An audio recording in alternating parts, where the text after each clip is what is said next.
எனக்கும் அரசியலுக்கும் ஒரு சம்மந்தமும் கிடையாது. நான் நின்று இருந்தால் எம்எல்ஏக்கு என்றைக்கும் நிற்க முடியாதா? எம்பிக்கு என்றைக்கும் போயிருக்க முடியாதா?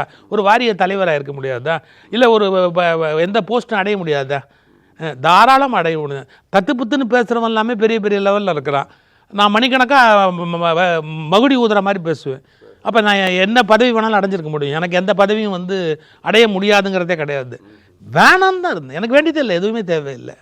ஸோ அரசியலுக்கு வர ஐடியா எனக்கு இல்லை. உங்களோட பர்பஸ் வேறு. என் பர்பஸ் வேறு. என்ன பண்ணுனாங்க? மதத்தை கொண்டாந்து அரசியலில் கலந்தாங்க. இப்போதும் மதத்தின் புனிதத்தன்மையை காப்பாற்றுவதற்காகத்தான் அரசியல் பேசுகிறேன். அரசியலில் லாபம் அடைவதற்காக நான் அரசியல் பேசவில்லை. இந்த கிளாரிட்டி தெரியலையே. மதத்தின் புனிதத்தன்மையை காப்பாற்ற வேண்டும் என்ற ஒரே நோக்கத்தால் தான் நான் அரசியல்வாதிகளை எதிர்த்து வாழ் சுழற்றி கொண்டிருக்கிறேன். இல்லை என்றால் அது என் வேலை அல்ல. போராடுவதோ வாழ் சுழற்றுவதோ என்னுடைய வேலை அல்ல. என் மதத்தின் புனிதத்தை இவன் கெடுக்கிறான், நான் அதை அனுமதிக்க முடியாது என்ற எண்ணத்தில் தான் மதத்தையும் அரசியலையும் கலக்காதீர்கள் என்று வாழ் சுழற்றுகிறேன்.